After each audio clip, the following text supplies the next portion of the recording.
Welcome, everybody, to Generation Dan, where it's summertime, and summertime means having a sore throat, which means one of your hosts sounds like he's been smoking for 50 years. I'm Atlas Novak. I'm your millennial. Who else is here with me? I'm Dino the Genetic Marvel, and I'm the one who's actually been smoking for 50 years, and I sound great. So, ta-da! I feel like that's something. Oh, God. You know what? There is nothing... Hi, Victoria. There's nothing worse than getting sick during the summertime. Like, honestly, it's one of those things where you're just like, God didn't intend for this to happen. Like, this is absolutely horrible. Yeah. Like I already get depressed in the summer because of like everyone's like, yay, summertime. And I'm like, I fucking hate all of you. It's hot. Yeah. I don't want to go outside, but if I don't go outside, I'm missing out. So it's like FOMO plus swamp ass. Like, that's not helpful. And then on top of that, I'm sick too. Yeah. I mean, like, here's a question. Do you think a witch has cursed you? Just an FYI. It happens. It happens to the best of us. But do I think a witch has cursed me? Yeah. I don't know. I feel like if it's going to be any witch, it would be like Katie. Yeah. Well, yeah. Yeah. I learned that a couple of years ago, was that despite what you think, all women practice witchcraft. And you're like, oh, okay, good to know. It's, I mean, you know, as long as we're aware. And, you know, for a long time, I tried to advocate for women to have pockets. And then I learned that they don't have pockets because that's where they keep their spells. So I'm back on the guy's side. Women don't deserve pockets. That's where they hold their spells. Wait, does that mean that in King of the Hill, when Dale has the pocket sand, like that's a spell? It's 100%. He was raised by witches, and that's why pocket sand. Bam! That's 100% a spell. I think a lot of people don't realize how factual that is historically. That is women don't have pockets because that's where they keep their spells. Maybe don't be so obvious when pulling out a spell next time, and you get to keep your pockets. I'm just, you know, just throwing it out there. It's important. I think people need to realize. If the Salem Witch Trials had a podcast, I guess that's us now. I mean, like, listen, there's sleight of hand, and then there's, you know, just blatantly pulling out a spell out of your pocket. What'd you expect? People are going to get angry. That's just. And our guest this week on the podcast is Giles Corey, who was crushed between two boards. Giles, how are you doing? More weight. Listen, if you're not going to stand for your principles, you know, then you just take a seat. It's just one of those things. What'll you fall for, Alexander Hamilton? Hi, Andrew. Hello. Ben. Hello. Hi. These are just people saying hi. Hello. Golden man. Men. Man. And how are you there? I feel like you're bragging. Just be like, I'm Golden Man, which I applaud you. But just does the theme song from 2.5 Men. He just goes men, manly men. Yeah, that's. I mean, like, that's his intro song. Every time he walks into a room, you just hear men. Yeah, that's right. And a hello to everyone. Welcome. We are discussing summer. The spice of life, which is like, it's a little overburdened.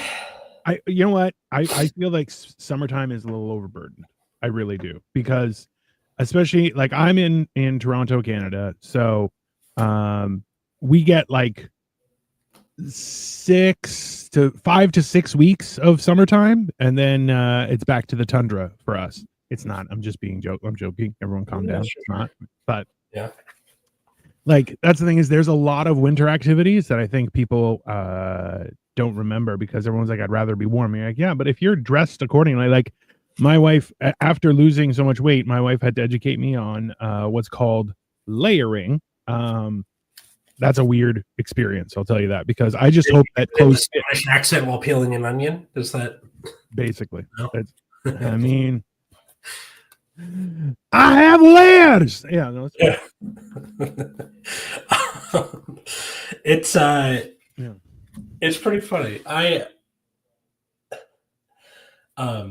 was I gonna say? It's Ava is on your side for real though. I hate. Oh, there is Yeah. nothing worse than like I've heard of friends who have broken like a leg or an arm at the beginning of the summer, and then they were stuck inside for the rest of the summer. That was brutal for them. I make fun of them regularly. Drive by their house and honk, be like, "Hey, you still at home? Good, enjoy." And just because I'm a dick. But yeah, getting sick, like. Here's a question for you, Atlas. At what stage of being sick are you? Are you reminiscent of those times you didn't appreciate being able to breathe freely? Are you there yet? That was 2 days ago and yesterday. Nice. Yeah. And then, like, this morning I went. Like last night I went to bed fairly early, like 9. And for people going, well, that's not that early. It is for me. During the summer, it's early for anyone under the age of 65. Or just like teachers during the school year, you have to go to bed early because of that. But I went to bed early and then I got up around 8 today, so that's all like 11 hours.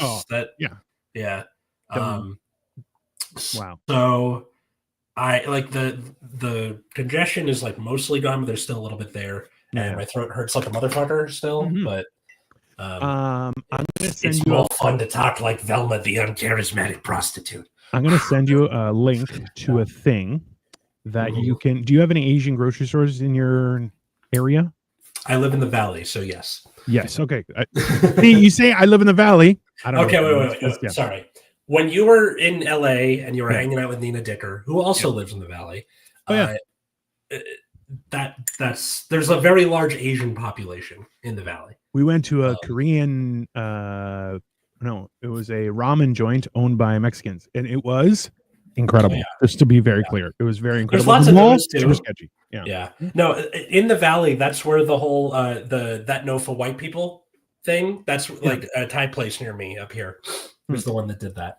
So there's a concoction. It's an herbal remedy that you can buy. It's super goopy.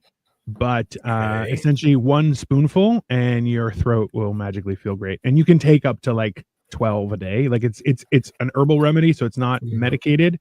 But I'll send you a link. The weird part is I'll send you a link for it. But like if you ask an Asian person, if you say the name, they'll look at you like you have 3 heads. But if you show them, they'll be like, "Oh, this." And you're like, "That is not what this says. This says not what you said. But I want this." And they're like, yeah, it's the same thing. And you're going, sketchy. That's sketchy really putting me on edge saying yeah. Oh, no. Trust me. Hey, so it's the stuff that Ariana Grande but like she was like, yeah, it's like just it'll make your throat perfect as long as you're taking it regularly, just because it's a very, very solid. It's kind of like, you might be too young for this, but like cough syrup back in the day, essentially would kind of it was definitely drugs. I'll just say like it was definitely 90s cough syrup. Yeah. That's good shit. Because like my I think my mom stockpiled it before the end of the 90s because she knew that when we were hallucinating we were less annoying when we were sick. So she would give it to us for like the slightest anything. And she's like, you need cough syrup, and you're like, I just have a fever, and you're like, but it didn't matter because you're like flying by 100%. Yeah. Oh yeah. If your parents gave you like the plastic cap that most of them come with, if you got that dosage, number one, you were an annoying child. You should know that you were annoying. And they probably were dosing you for a very long time. And the reason why cough syrup doesn't work on you anymore is because you grew immune to it because you had it so often. Just an FYI. Yeah, she's one of those people who, is a nurse, medically trained, understand how all this stuff works. Yeah. So when that sort of thing does happen, it's she's like, okay, it's not going to kill him. So. They're getting on my nerves though because I had a baby at 40, and it's sometime in the Bush administration, and they're pissing me off. So cough syrup. Yeah, 100%. And I'm not knocking. Yeah, so remember the recession I think is when it stopped being.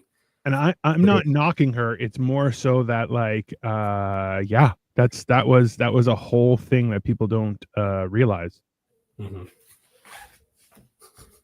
Because like, hold on, I'm just messaging Victoria to find me a link to that syrup stuff, because she'll know. Listen, it's one of those things where like, because sometimes you don't like.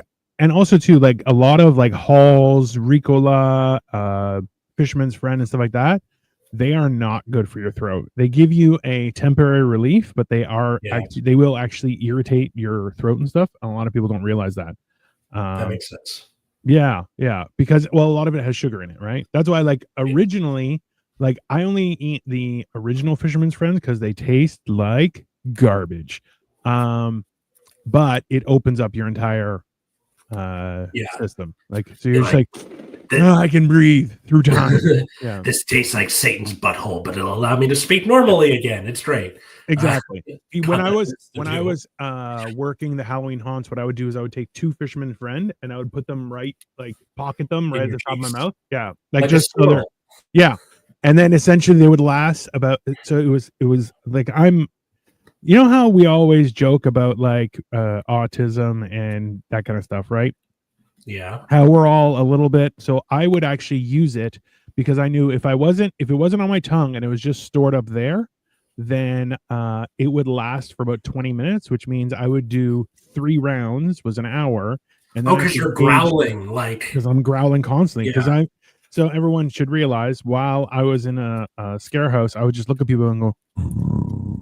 And it's I've had people walk by and they're like, did that guy just fucking growl at me? And I'm like, yes, I did. I'm glad you noticed. I hope you enjoy shitting your pants. So, but that was one of those things, because eventually, it totally brutalizes your thing. But I could use it to time when I had to go for break and stuff like that. Right. Because I too am a little bit of an autistic bastard. But hey, such is life. That's just how you work through things. So, have you ever did the thing where you broke a bone and you're on the couch for a summer? No. The closest thing I've ever broken was my big toe. That might have been broken, and then I also fractured a rib by essentially falling and elbowing myself in the ribs, basically kicking my own ass.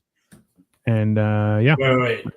Again, you said falling, kicking yourself in the ribs. No, I elbowed myself in the ribs. Okay, that's falling on cement, no big deal.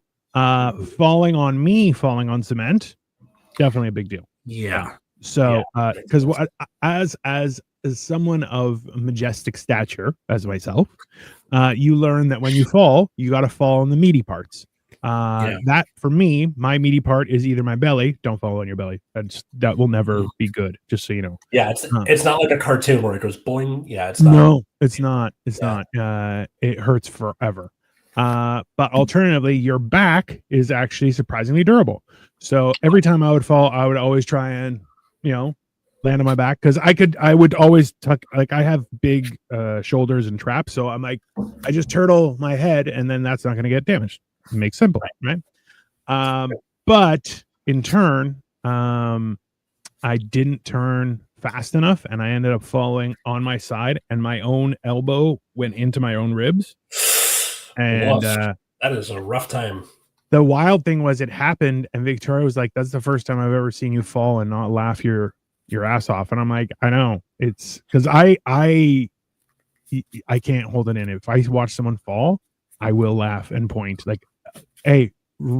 Harshly, and if I fall, I will also laugh because I find it super hilarious. At least he's consistent. That's good. Yeah. If I fall, it's hilarious. If you fall, still hilarious. I think a lot of people don't realize how significant the Three Stooges were to my upbringing. It's totally. Yeah. Like, Homestar Runner is a big part of my sense of humor, Generations, but the Three Stooges it's .com. It's like the Three Stooges, especially if you're a boy, there's something primal in there. Like, my dad you, me, younger kids, because I showed my film study class last year a Three Stooges thing because of like slapstick humor is there's something just in the DNA of being a person. Yeah. It just kind of hits everyone. No pun intended. Yeah. That was pretty good. No, that's 100% factual. It's one of those things that here, I'm sending you a link on Amazon for it. That way you can care. Yeah. Thank you. Yeah. Thanks. Well, listen, it make a difference. Why don't we have Three Stooges tribute comedy troops? Oh, Jim. Why don't that's a more of a question of like why we don't have like cover bands for stand up. I think because you expect what's going to happen. I mean, music, you're just, yeah. I think that the problem was we had a time when the hits were masked. This is circa Adam West Batman, where like you would hit and then you get a blazam or shabazz, and you're like, that's not helpful. I want to see contact. And then from then it just kind of stopped happening. If someone hit you, it was viewed as violent as opposed to entertaining as fuck, which is my avid opinion. Falling is the only way I can get less on stage. That's also true.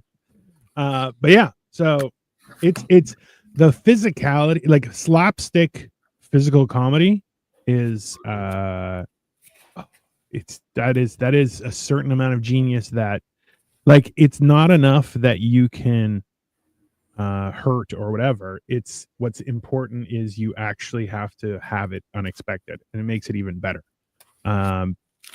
Because when you karaoke, that's fair. One of those things. Because I'll be honest with you, like even with the Three Stooges, where they would be like, hit it, and over the top, and bam on top of your head, you're like, who does that? That's insane. But yeah, or just it's the one where the thing I showed them was the one where they're trying to build the airplane, like they're trying to build a flying machine, and they're in the like the airplane hangar. Yeah, and then Curly gets covered in like the weird oil like stuff, and then he inflates, and then that was the one I showed them. Yeah, that's top tier humor. Yeah, but it's the same thing. See, it was remember Lucille Ball. Yeah, when every one of her episodes was the overwhelming ridiculousness of the situations she would find herself in, and then would be like, no, and Ricky Ricardo would be like, Lucy, and it was always hilarious, right? Yeah, like to the point where my brother-in-law is showing my nephews, like that's what they go to like watch before they go to bed is Lucy, like they'll watch an I Love Lucy episode. I know, right? It's great. Absolutely. But like the thing where they're working at the chocolate factory and all the things coming like that's top tier. It's like, see, this is the thing is that who was the other one? Laverne and Shirley, where they were working in a bottling plant, which you're like, oh, you see, you have to have women in that because men can't be trusted in that shit. And then you see them sitting there and two gloves are on the beer bottles. You're like, nobody can be trusted with that job. We're all cause shenanigans for it. I get it. That's an iconic like image too. The glove on the bottle. We're gonna do it. Yeah, it's fantastic. That's one of the greatest things. This is the problem is that now you have TV producers who are hoping for 500,000 people to sit down and watch their show. When back in the day there was only like 7 channels, so you had 20 million people watching. You had a 1 in 7 chance of someone watching your shit. Yeah. And even if you saw, like, I forget who it was that was talking about this. I think it was Rob Lowe. And he was like, yeah, I was on a show and the weekly episode, and this was the worst show on TV, was getting 20 million views a night. And you're like, and it was the worst. Like, do you understand how? And you're just like, holy shit, bro. Like, I love the idea of him being like, yeah, after every take, we just did the jerk off hand motion and then got ready for the next take. It was the worst thing I've ever been on. But like it's this crazy idea where we were constantly changing what constitutes joy or happiness or enjoyment, right? And you're kind of going like, it's I feel like joy is similar to beauty. It is in the eye of the beholder, right? Like I love to build Lego, which I gotta start building some more Lego now because I got a new desk, so I now have the space to build the Legos, which is Oh yeah, one of the things I got to take with me when I left my school was my standing desk, because the guy before me, whose room it was, he bought himself a standing desk and then left it there. And I was like, "Do you want this?" Because he came back in to like get some of his stuff, and he was like, "It's too big to move. You can just have it." So when I left, I was like, "Fuck yeah, standing desk, bro." I listen. Like I can. My entire desk electronically just raises. Yeah. And that's not the chair shrinking for people. No, just so you know, this is not me growing and shrinking. This is just the magic of electricity. That's fine. I had to put it together myself, and I'm moderately proud of what I did. It's yeah, I think it was something. Only 2 missing pieces. I mean, yeah, that's fair. But that's like, this is the thing is, summertime you always want to go out. Like now, Victoria and I are in a discussion because one of the greatest things that I hate, and I don't use that word lightly because I definitely hate these two things, is number one, vacuuming. I hate vacuuming. I think it's stupid and it shouldn't exist. Okay. I don't mind sweeping. I don't mind mopping. I just hate vacuuming. Vacuuming is stupid and a burden to society. Number one. Number two, mowing the lawn. Mowing the lawn, which is vacuuming just outside. It's the same thing. Yeah. But I'm like, it's not the whole idea of vacuuming or mowing the lawn is the most insane thing I've ever heard in my life. Right. And the whole idea is, oh, you should have grass. You're like, or I could just make it all vegetables, or I can make it all flowers, or yeah, like there's a million different things I can do that are significantly better for everything in the universe than grass. And you saying, well, you have to make sure it's under this height, get immediately fucked. It enrages me to no end. So Victoria mows the lawn and I shovel the driveway. That's the deal we have. But one's summer, one's winter. That's funny. Yeah. Because I'm like, and the funny thing is, she'll be like, "Hey, can I help you with shoveling the driveway?" I'm like, "No, just don't come out here. This is my enjoyment. I'm not interested in any of that." And plus, like, I have a system, and she immediately starts. This is how crazy I am, Atlas, is that as soon as I see somebody having fun while on the job, I immediately get angry, like without hesitation. Now, I'm not saying you would make a good manager of like a retail store. Damn, that's not a compliment, Atlas. Damn. No, it's not. No, it's really not. It's really not. But this is the thing is, like, I don't mind somebody doing it right and being competitive to find joy. I'm with you. I do the same thing. That's very reasonable. Like, I try and go faster, try and throw snow farther. Like, those are reasonable, enjoyable circumstances. When you start shoveling snow in a circle and then go, ha ha, I'm like, get the fuck out. Just don't play with me. I'm like, listen, shoveling happens in straight lines. There are no curves. How dare you bring a curve into this arrangement? I will immediately be enraged, which is crazy, but that's just my opinion.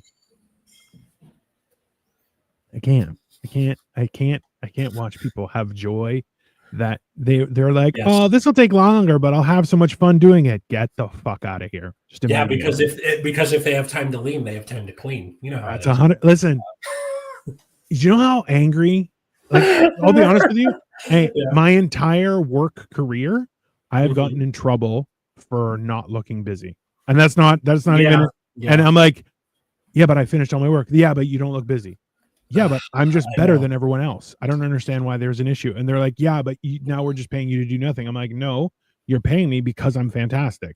Like, and I have fought tooth and nail with this. And I'm just like, I can't handle it. It's very enraging. It's it's one of those things where I have to where you're trying to teach the kids something, but it's not part of the curriculum. It's Right. like I'm trying to communicate this to you without it being like, all right, here's a lesson on looking busy, you know? Yeah.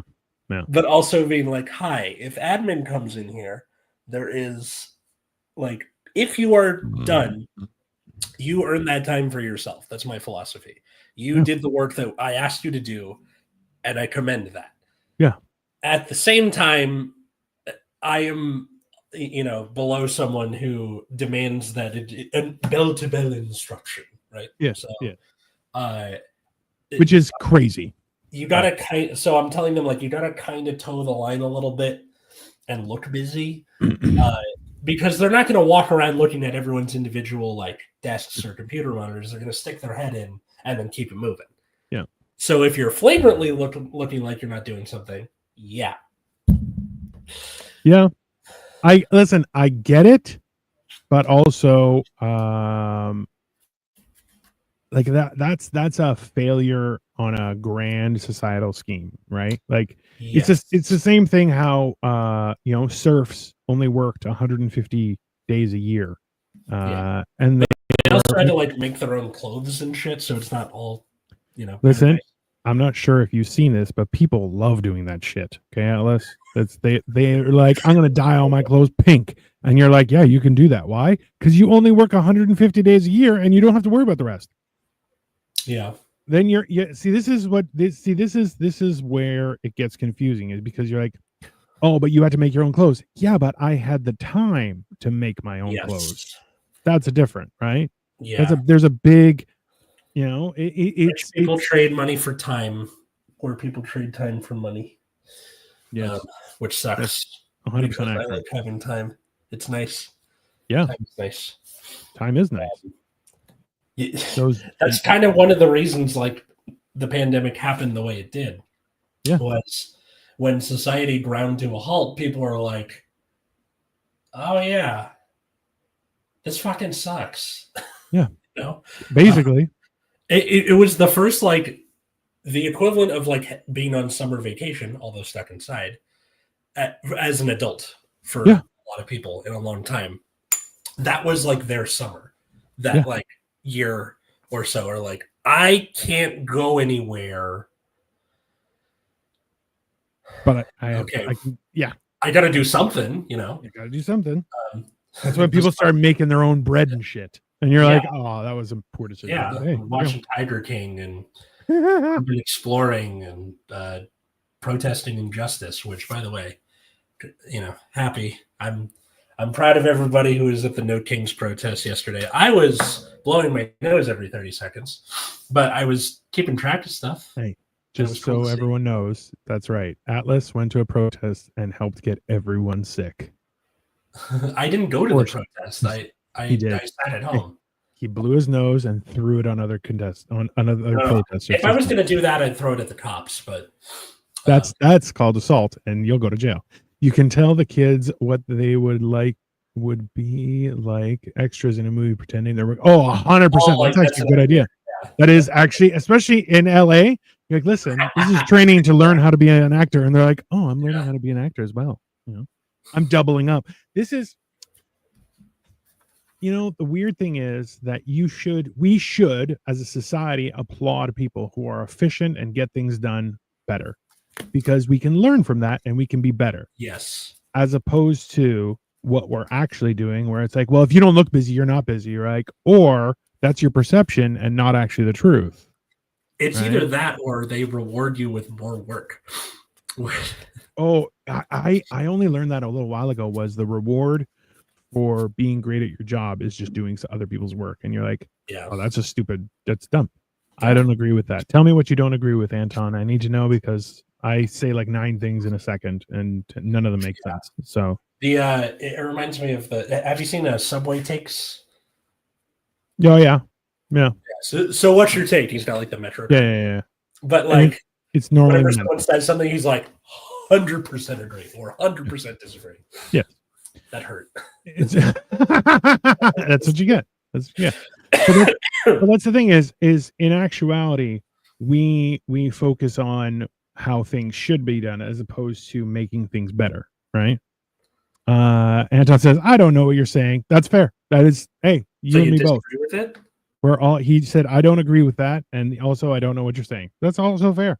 Okay. Those are two mutually exclusive situations. This could be known as the Atlas Novak School of Acting. Like you're too long.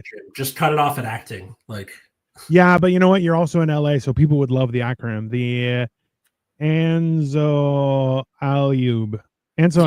Say ANSA or Ansalib? Ansalib? Ansalib. It's the Ansalib. And then the Ansalib. Hey, I'll check you out at the Ansalib. Yes. Yeah. Check out the Ansalib. I'm glad I made you laugh, Anton. It's important. It's important for Sunday that people laugh. Maybe a little crying. Maybe a little drinking. That's fine. Just getting ready for Monday. Yeah, I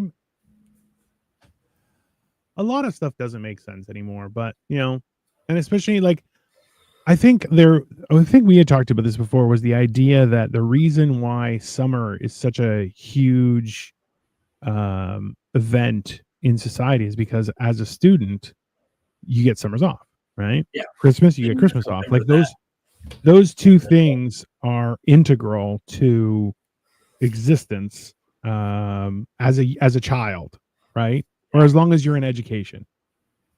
And then immediately Monday already here. I know it's horrible, right? Don't get me wrong. But that's the whole thing, is that then when summertime comes, because like there's stuff to do. I love the fall. Not too much of a spring person, just because it's just, well, no. My genealogy is very strong, sir. I don't suffer from allergies. Like I'm a weakling. I didn't until I got married. Apparently, it comes with the ring. But hey, I told you, witchcraft. It's 100%. That's witchcraft. Hey, check her pockets. Hey, do you do laundry, or does she do the laundry, or do you do laundry together?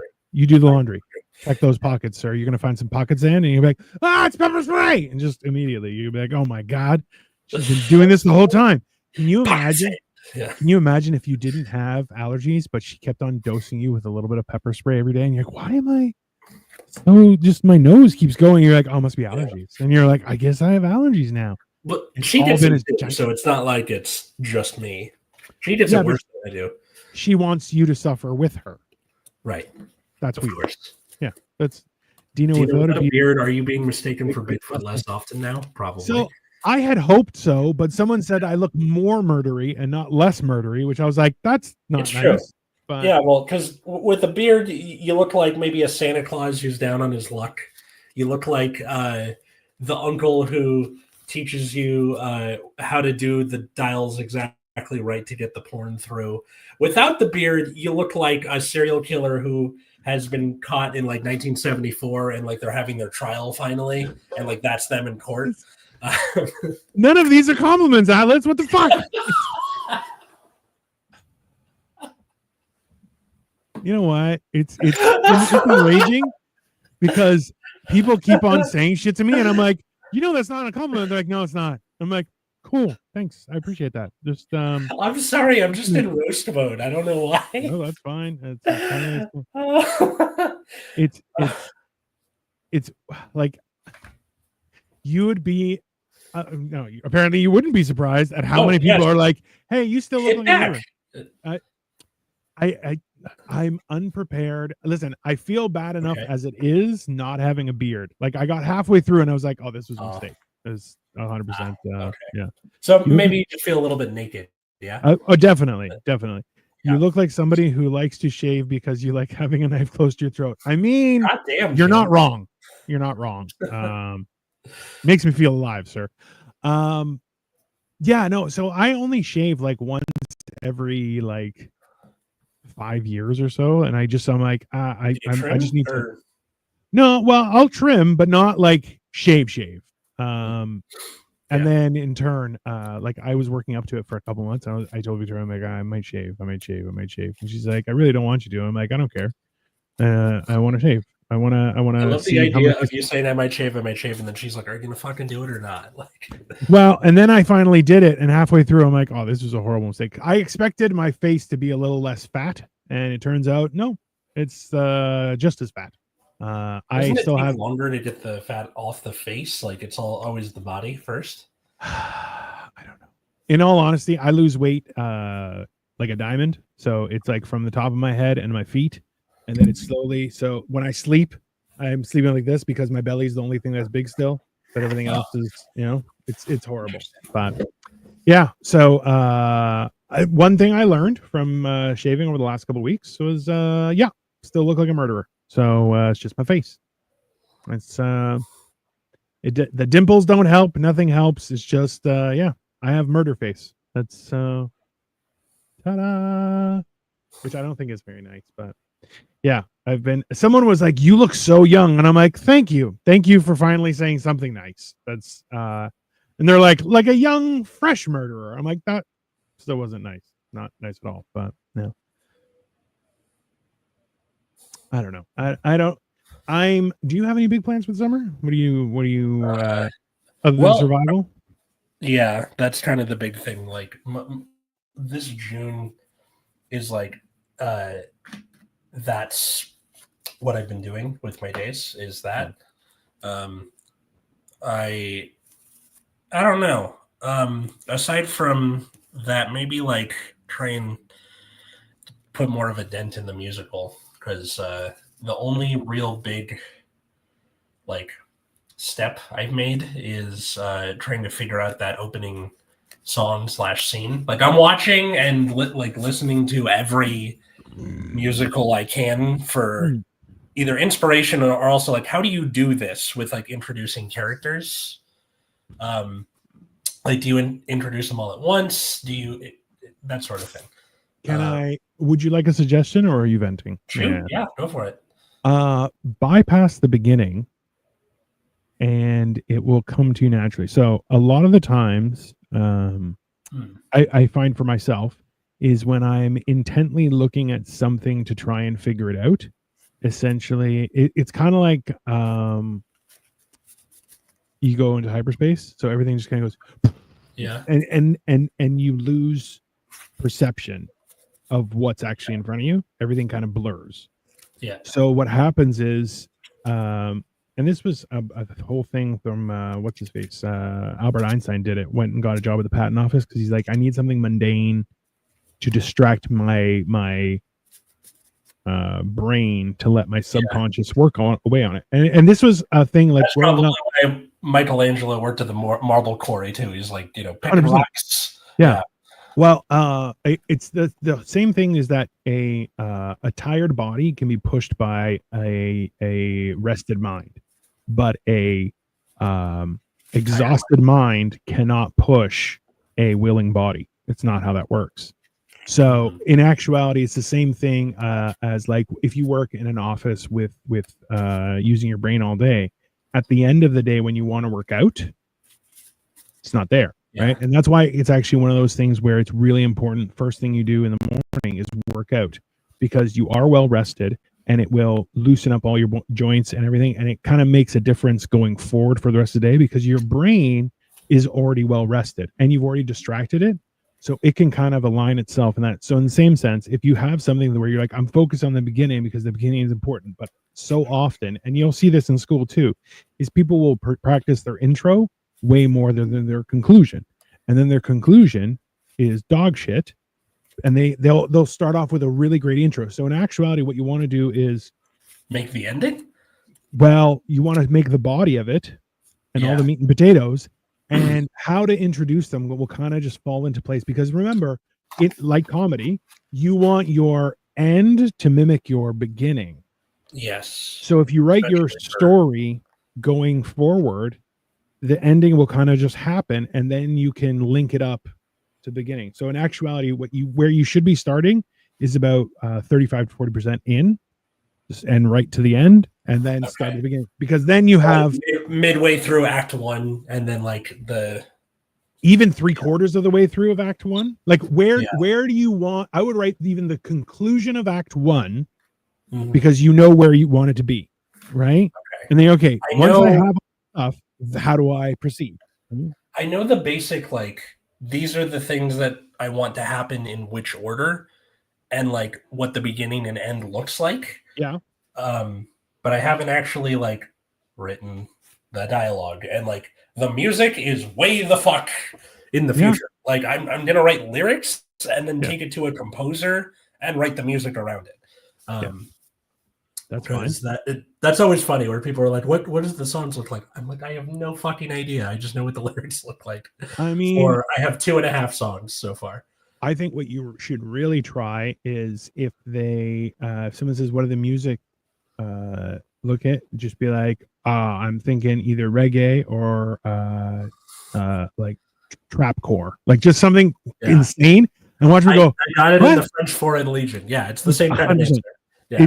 It's I'm telling you, is well, and also too, like it's one of those things where you shouldn't I'm planning my I'm ending. planning my ending by driving very recklessly and eating lots of donuts. I mean, One that's will get you before the other there, Jim.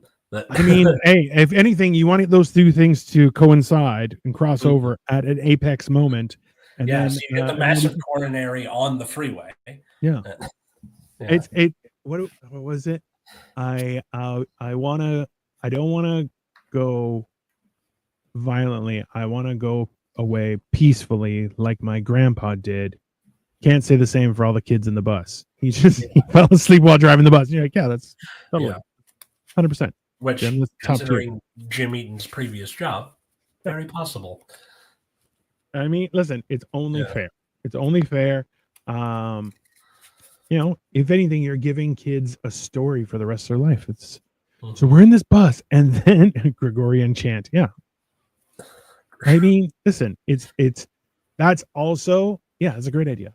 You should make it like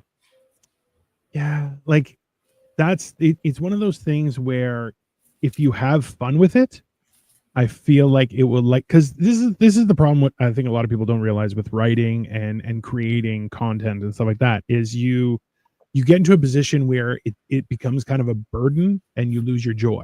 So like for me during the pandemic, I had to teach myself how to laugh again, because when you do stand-up comedy, and remember up until the beginning of the pandemic, I was out 6 nights a week, sometimes 2 or 3 nights, or three shows in a night, just doing stuff, and no set was the same. Like it was constantly.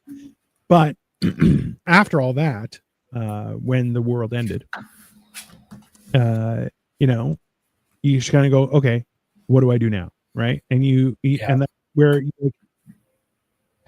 while you're doing that intensely, you forget to actually laugh at jokes, and then you start just analyzing and stuff like that, and it's horrible.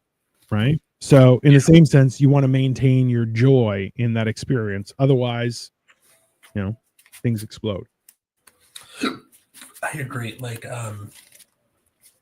where you end up like talking baseball too much, so to speak, where when you're like, okay, so they could have put this tag on the, let's just fucking enjoy the joke. Like, you do tend to get lost in the sauce with it. Yeah. 100%. Too much. And like, I haven't gotten to that point with musicals yet. Like, I went looking for the pro shot for Heathers, which I assumed it would be like on Amazon or something. And then someone on Reddit goes, here you go. And it was just a link to a Google Drive. So I just have the pro shot for Heathers. I became a pirate by accident. Hey, so that's how pirates happen. That's how pirates happen. It's always accident. Nobody plans on being a pirate, Alice. You just become. Yeah, you've seen Our Flag Means Death. You know how it happens. Yeah, it's just one of those things. You got to work around it. But it was really good. And like this taking place in a high school means that inevitably there's going to be some sort of flavor like that, or like the prom, or that sort of thing. Even though it's about the teachers and not the students, it's still like you have that like specter behind it. Yeah, I'm sorry. I just had a dream that you wrote something as eloquent as Boats and Hose, and I feel like that would be a banger for prom season. I'm just throwing it out there. I didn't really think about. I guess I have to, because I have two characters who are. It's like there's I guess, a token, more or less. Two student characters, where the rest of it is teachers and admin. Whereas in like other, like, schools taking place in the high school, you have like one or two teachers and like maybe the principal. Right. So now it's like flipped on its head. I mean, like, in all honesty, I feel like the entertainment factor would be so much higher if you made all the teachers sing and the students are like, I hate this school. And it's just a school where the teachers sing, and it's just that would be really fucking funny, because the ensemble is going to be like students and maybe some like, the janitor or other teachers who we don't focus on, because I have like a quartet and then the principal and two kids, and then the superintendent is the villain. Well, that's obvious for everyone. Come on. Yeah, but I'm thinking like a Javert type, like sort of, lawful evil. Like he's doing his job because it's his job to a fault. Yeah, well, that's also a principle in general, right?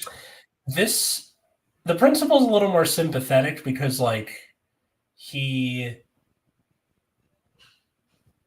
like, it's the pressure from both ends, right? Where you have the superintendent coming down on him from the district, and then the teachers being like, this fucking sucks, I hate it, right, from the bottom. And like, that doesn't make him the protagonist, not at all, but it's he's got his own thing going on. I keep thinking that it may be entertaining. I'm not sure, because I don't know, or at least I don't remember the details of the story. So what if you had it where like the whole idea was the teachers are trying to make the children sing, and then like the superintendent obviously is tearing into the principal or not, right? And he's doing so. Basically, it would be like remember the Eminem song "Stan," where he writes him a letter, and it's like it gets very crazy and mean and stuff. And you're like, I feel like that would be it. And then you have like two students burst in and start singing how he's being unreasonable, and you're like, that's a whole. Good. I like that, because like I have a like at a distance duet from one of the teachers and the principal. Like just singing about how fucking terrible red tape is. Fair. So that's like one of the songs I finished, and I don't know. I think it would be like an act 2. I feel like you have a great idea and I hate every section of it. It just drives me crazy, because it's completely something I would not enjoy watching at all. But at the same time, no. Hey, music. People singing, teachers, schooling, you're like, those are all horrible things to me. Those are 100% the way. Yeah, that's the other thing. Like, how do you sell that to not teachers? Like, to the population at large, who would go see a musical about teachers? Don't forget the bus driver that likes to sleep while he's driving, and 100%, Jim. That's he just sleeps outside the place in the bus. Oh, you guys want to go somewhere? And you're like, no, that's horribly irresponsible. And the supervisor would be kind of like the superintendent. Absolutely. Well, because Mr. Burns took like glee or pleasure in being Mr. Burns, and I think with Javert, he's not happy, but he feels like a deep sense of duty, and he's like, I will hunt down, prisoner 40601, even if like he served his time. Like, just go be a person. And he's like, no, it is my job to no, that's fair. I get it. Javert. So see, in that's but like at the same time, I think the entertainment fact, like the idea behind music and comedy coming together is alarming, because music people don't laugh much at comedy, and comedy people don't like music. Like, they like music, not musicals. Let me be very clear on that.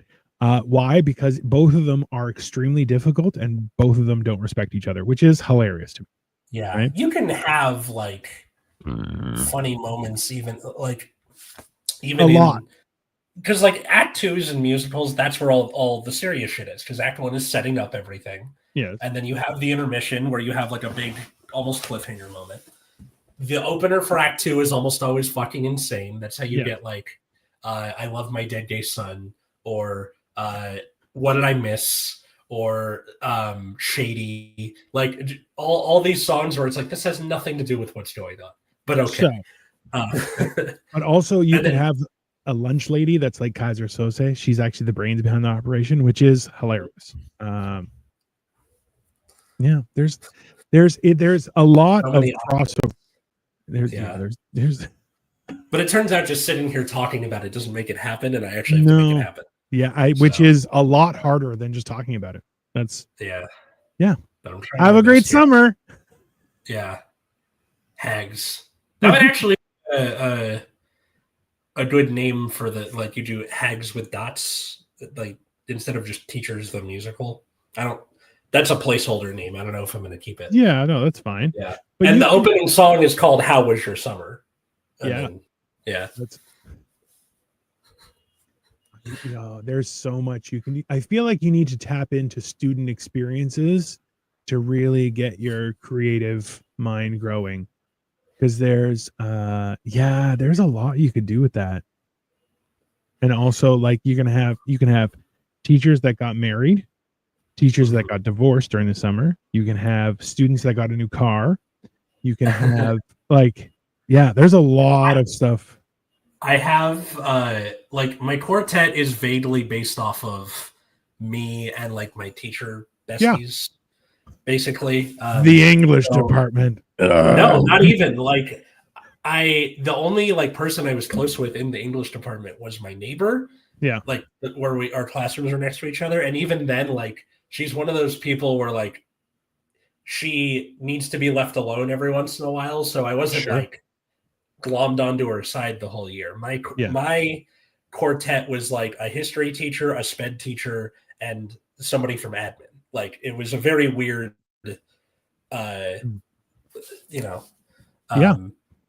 quartet to be in. One of the, like, I swapped out admin in the show for a different, like, an English teacher who helped me out a lot my first year. And originally I was going to introduce all four of them, but maybe I do like 2 and 2, and then where you have like, because it's 2 new teachers, 2 veteran teachers, right? So maybe you have like the newbies do their "How was your summer?" and they're freaking the fuck out, and then the other 2 are just like, "Yeah, this is how you actually do it," and then and like, I mean, so I know we didn't plan on talking about this, but I feel like the whole idea, the spice of life. It is the spice of life. I definitely feel like music is the spice of life. I think a lot of people make music that shouldn't, but that's just my opinion. But ultimately, it's like, it's almost like a coming of age story without a coming of age. Yes, it's a coming of career, coming of experience. I guess I would oppose that, but it's something like that, something to that degree ish, give or take. That's one of those things where I definitely feel like it'll make a difference. But I'm with you. I feel like comment section. If people are like, "This is interesting, tell me more." Well, we can talk more about this in the future as I do more. Yeah. Or if you thought this is really fucking stupid, never talk about it again, I'll keep it under wraps until I have like something more substantial. Oh no! If you say this sucked and we don't want to hear about it anymore, FYI, the next 10 episodes are going to be us brainstorming. We're going to do it anyway. Yeah, that's it. That's basically how that works, everyone. Because if you tell me I can't, I suddenly only want to do that. I feel like a lot of people don't realize how as soon as you can't do that. Watch me. That's yeah. There's a YouTuber I follow who does like life hacks, and it's always like, here's something your mom or your uncle or your cousin should have taught you as like his way to do it. But when do you know the barnacle? like instead of putting the boot on your car, they put this thing on your windshield that you're Oh not supposed yes, to be able to yeah. remove. Yeah. Oh, you So could turn like, up the heat and do it. Yeah, go on. yeah, like the way he did it was some TikTok being like, they don't put the boot on your car no more. They put the barnacle on there trying to remove that. He goes, ha, ha, ha, watch me. And then like goes into the tips on like how to get rid of it. I just love that sort of like confident defiance of like, Absolutely. watch me. I think this is the hilarious part about why STEM is so important as a basis for everything. Like, if you understand thermodynamics, engineering, and all, and just how things function, which is chemistry, biology, like all those things, at a basic level, then every invention and thing that you see around you suddenly becomes less overwhelming, right? So like a barnacle, people are like, my life is done. No, just turn the heat on, your defroster on. Yeah. Essentially what happened is it's banking on the temperature not changing underneath it. However, that's how air expands and does not, and that's how you get it to just pop right off. Or smash your windshield and just get a new windshield. Also a solution. It's expensive, but the way he did it was like you smash it and then call Safe Light Repair, Safe Light Replace. Absolutely. Like sang along with the thing. It was funny. 100%. Yeah. Like, there's always a way around, and that's why like people putting a boot on your car. I learned the other one. You can use 2 screwdrivers to open it up and a credit card. Oh, yeah, neat. That's cool. Yeah, but at the same but this is the other thing is that if you got a boot on your car, did you get a boot in your car accidentally, like, or are you a piece of shit? Because if you're a piece of shit, you deserve it. I don't know if it's usually like, oh, you didn't pay for the thing. I'm like, yeah, fine. Hey, my taxes paid for the road. Why are you charging me to be on the road? That simple, right? There's a lot of issues. It's the same. We were discussing about this when I went to Cleveland, was how I'm like, if my property taxes go towards maintaining the road, why does the road have potholes? You could do what I forget which city this was in, but like a guy would like drop spray penises? paint dongs. Yeah. Oh, I loved it. Around it, and then they would idea. go fix it immediately. Yeah. Yeah. Which I definitely want to do. I definitely want to do that because I think it's hilarious. And it's the same thing. Like you cannot cut down a red light camera. You can't do it. However, what you can do is put tape over the camera or put a garbage bin over top of the mechanism. And how would you get all the way up there? Oh, just trial and error. What is this, a video game? No, you launch it and just keep on trying. Keep on trying. Why? Shenanigans. It's what people don't understand is that the more control. Oh, Jim with ideas, or group special aid kids that are criminals organized by the evil administrator, or I would like to have a group of special ed kids that fight crime. Both top tier ideas. Actually dope. Yeah, like My Hero Academia. Absolutely. Listen, it's about what's important, and fighting crime while you're of high school age. 100% factual. That's makes complete sense. God. So the spice of life, I guess. Like for as we get into summer, which by the way, last year, if you were following me on TikTok at Atlas Novak, by the way, I was complaining about like people complain about June gloom here in LA, where it's for the first half of June, it's cloudy most days. And then people are like, oh, but summer. I'm like, you shut the fuck up. Okay. Because the second the heat turns up, then I hate it. I hate it all the time. That's fair. We just had our first day of that 2 days ago. The June gloom is gone. Summer is here. Let the swamp ass begin. Yeah. I hate it. Maybe you should just invest in some talcum powder and stuff like that and just like dip yourself every day. Might help. Maybe. I cut my hair short this year, and it's working for that so far. That's good. So at least I have a tool for the rest of the summer / future years, which is just like I'm mostly buzzed for. I feel like you should do a mohawk for the summertime. Ooh. Just just this, so you can have it like pointed in the front, and just Oh, this 'cause strip. the Yeah. widow- So the widows Yeah. just go essentially like 3 inches wide, top of your head, shave down the rest, and leave this long. Spike it up. Be like, summertime. I'm not a teacher. Go fuck yourself. Yeah. Summertime. I feel like that's important. There was a guy in Los Angeles that had a paint roller with a pole, and he would paint over the camera. Also a great idea. Now that's thinking smart. I always had an idea of like a Nerf gun, basically, but you Mhm. would just shoot, or like a paintball gun. Yeah. The problem with the paintball gun is you will 100% get shot. Yes. So paint roller seems more innocuous. That's like, I'm painting the side of a building, So except for this tiny thing right here. yeah, so paintball gun, slingshot, all those things, that is, you'll get charged with mischief. With a slingshot, you definitely will, because yeah, apparently you live in Little Rascals. That's bro, slingshots. There's a growing trend on TikTok of people using slings to throw rocks. yeah. And the thing is, with a sling, you can get a rock up to like 120 miles an hour. Like You can. it's There's a very reason that easy. my TV pilot, that's like a post-apocalyptic thing. Yes. My protagonist uses a sling because it's like kind of deadly, but also very easy to like carry and not have to worry about ammo and shit like that. It's 100%, and a lot of people don't realize how very beneficial it was. But yeah, because when people are like, "How did David kill Goliath with it?" Do you realize how fast 120 miles an hour is? Also, the rocks that David used were about the size of an orange, which means that is basically like a handheld. like, well, it's a cannonball. It's like, think about it. You're right. Like, okay, so if I have to hold that, that's a small cannonball, and also, it's gonna go right through someone's brain. Just like, it's not. Yeah. If not, like, huge gaping hole, at the very least knock him out, and then he falls over and that's a dead Goliath.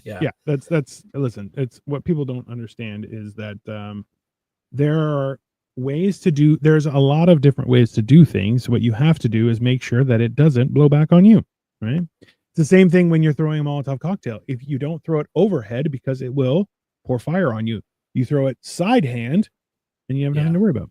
Then its centrifugal force keeps the liquid down, and you have nothing to worry about. Don't give it to a baseball pitcher, because they don't like throwing sidearm. Give it to a softball player. They throw sidearm. They love it.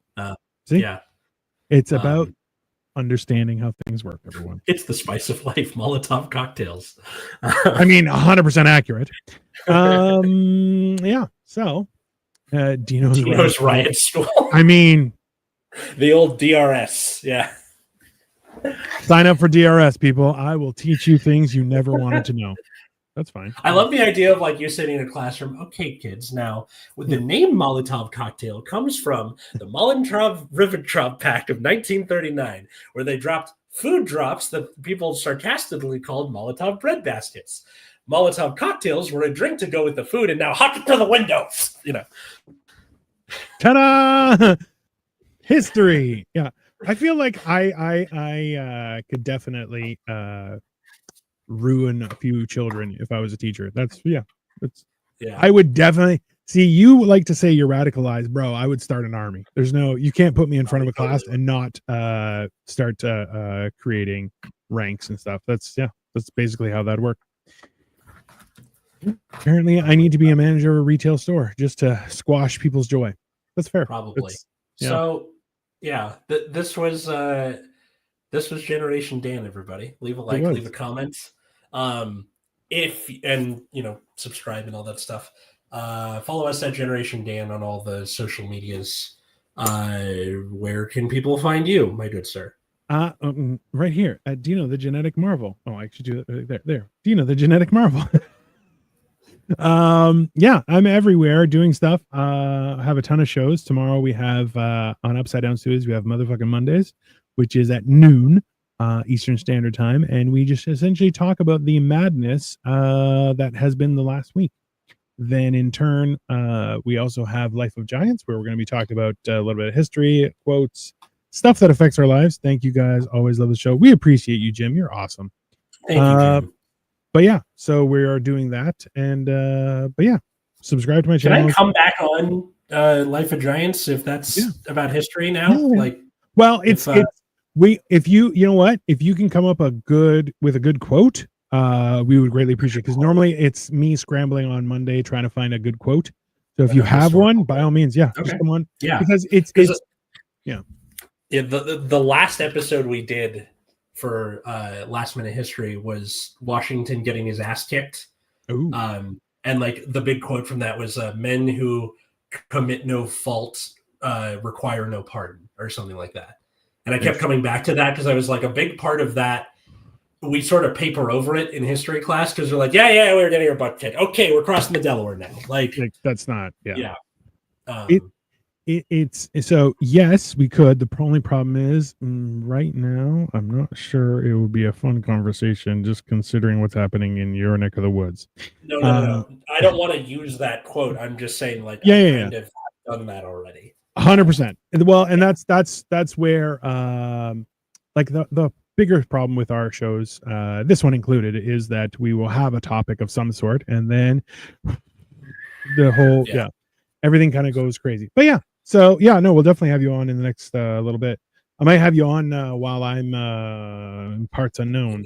That way, just because I don't even know how good my reception is going to be, if I'm going to be able to facilitate. Well, the time difference is just 12 hours. So whatever happens at night is going to be first thing in the morning. So it'll actually be okay, I think, but we'll see. Yeah. What about yourself, sir?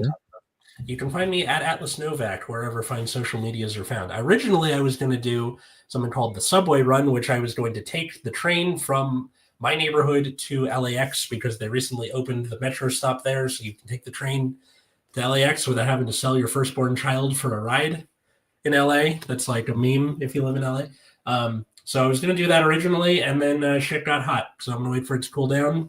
Keep an eye out for that. Otherwise, I'm just doing sketches about being a teacher, now a teacher on summer, and epilepsy, and any other number of things that make me laugh. Is there no AC on the subway? There is. Oh, okay. Yeah, it's reasonably cool on the subway. When I say hot, I mean like LA, the cops, that kind of stuff. I don't think you're their target there. I know they're not. I know, but still. Mind you, you do look sketchy at times. Hey, shave the faux hawk and you'll get arrested too. There you go. Yep. That's all right. One of the people. Check out my other show, Nexus at Night, which is on Friday nights at 7 p.m. Pacific. That is about the trading card game Card Fight Vanguard with my friends Matt and Root Beer. So go check it out. And thanks everybody for watching. And we'll see you next time. Later.